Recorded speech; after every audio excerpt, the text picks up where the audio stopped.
और सबको अपनी चाबी पे रखता है।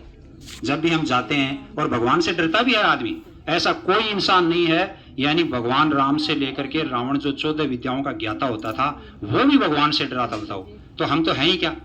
जब हम जाते हैं रात के अंधेरे में, कोई पानी लगाता है, कोई फुहारा बदलता है, कोई लाइन लगाता है, बिस्तर पर सोते समय भी देखता है कि कोई चटकीला कीड़ा तो नहीं है कि कहीं मेरे को काट जाए।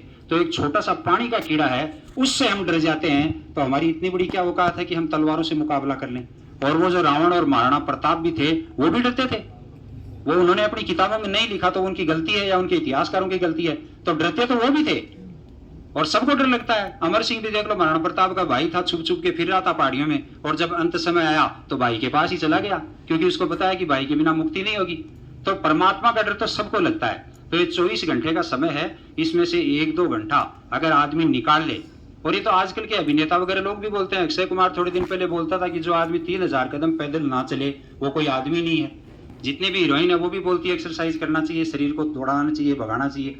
हमने तो फौज में दौड़ाया भगाया है, और उसका मूल्यांकन यहाँ भी कर रहे हैं थोड़ा बहुत जितना हो रहा है। तो आप जैसे आज हमने 1 घंटे का समय निकाला है, ऐसे अगर आदमी 2 घंटे का समय निकाल के इन संत महात्माओं की पुस्तक को, चाहे कोई भी हो, वेद की पुस्तक हो, रामायण की पुस्तक हो, गीता की पुस्तक हो, उपनिषद की हो, जो भी आपको धार्मिक पुस्तक लगे और जिसमें निरंकार प्रभु की गाथा है, उसमें विशेषताएं, उनको कम से कम आदमी 2-4 ज्ञान भी अगर धारण कर ले, तो मरते समय जय श्री राम का नाम लेगा तो वो पवित्र हो जाएगा। तो मैं तो ये मानता हूँ निराकार प्रभु की हम संतान हैं, अपना कोई कुछ नहीं है। जैसे दयाराम जी ने कहा कि ये जितने भी बड़ी बड़ी बिल्डिंग हैं, 5 सितारा होटल बना रखी हैं, लोगों ने कोचिंग खोल रखी है, थोड़े दिन का सुख है वो। मान सकता हूँ किसी का 5 साल का सुख है, किसी का 10 साल का है, लेकिन 100 साल का नहीं है, क्योंकि 100 साल का तो उसके मकान में उसका बच्चा ही नहीं रहेगा।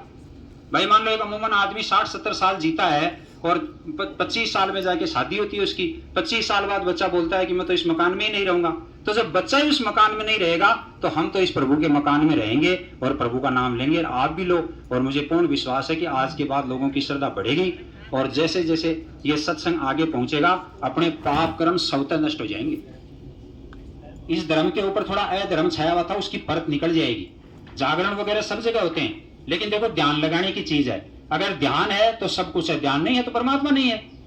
तो ध्यान लगाने के लिए गुरु महाराज आए हैं अपने त्रिलोक जी, देख लो 97 साल के हो गए, और इनको फिर भी देख लो कोई चिटिया की, कोई किसी की जरूरत ही नहीं है, क्योंकि परमात्मा के साथ लगाव है इनका। अपना लगाव परमात्मा के साथ नहीं है। 40 साल का आदमी बोलता है घुटनों में दर्द, 20 साल का बच्चा बोलता है आंखों पे चश्मा, और इनके देख लो ना कोई चश्मा है, ना कोई देख लो फिर बिल्कुल एकदम स्वस्थ शरीर है। सुबह 4:30 बजे उठते हैं, अपनी दैनिक नित्य कर्म करते हैं, और उसके बाद राम का नाम लेते हैं। और राम का नाम, इतना राम का नाम लेने के बाद भी सर्टिफिकेट गायब नहीं किया, यानी ये नहीं कहा कि मैं राम के नाम से थक गया हूं, मैंने बहुत ले लिया। तो जब इतना बुजुर्ग आदमी 97 साल की उम्र का प्राप्ति किया हुआ आदमी अगर राम का नाम ले रहा है, इसका मतलब हमारी रिक्त स्थान बहुत बड़ा पड़ा है, खाली पड़ा है अपना स्थान। हमने बहुत ज्यादा राम का नाम नहीं लिया, कोई सोचे कि मैंने ब्याज भी दे दिया, लोगों के साथ पैसा भी बहुत कर लिया, लेकिन राम का नाम हमने बहुत कम लिया है, चाहे कोई भी आदमी हो। मैं तो नाते समय लेता हूँ 60-70, फिर भी सोचता हूँ कि 100 नहीं लिया, तो कमी तो रहती है, धन की कमी ना हो, लेकिन भगवान हमेशा उसी आदमी का तीर्थ करेगा और उसी आदमी को सत्कार के रूप में रखेगा जो राम के साथ जुड़ेगा। तो भक्ति के साथ जुड़ना चाहिए। जैसे दयाराम जी ने कहा कि भाई आप बार बार जैसे दीपक जलाते हो, फोटो के साथ घुमाते हो, 2 घंटा हनुमान चालीसा पढ़ते हो, उसमें नहीं है। प्रेम के साथ अगर 2 लाइन पढ़े और उस लाइन का पालन करे और सत्संग की रूप में जीवन बिताए, तो उससे बड़ा कोई जीवन नहीं है। बोलो धन निरंकार जी। धन निरंकार जी।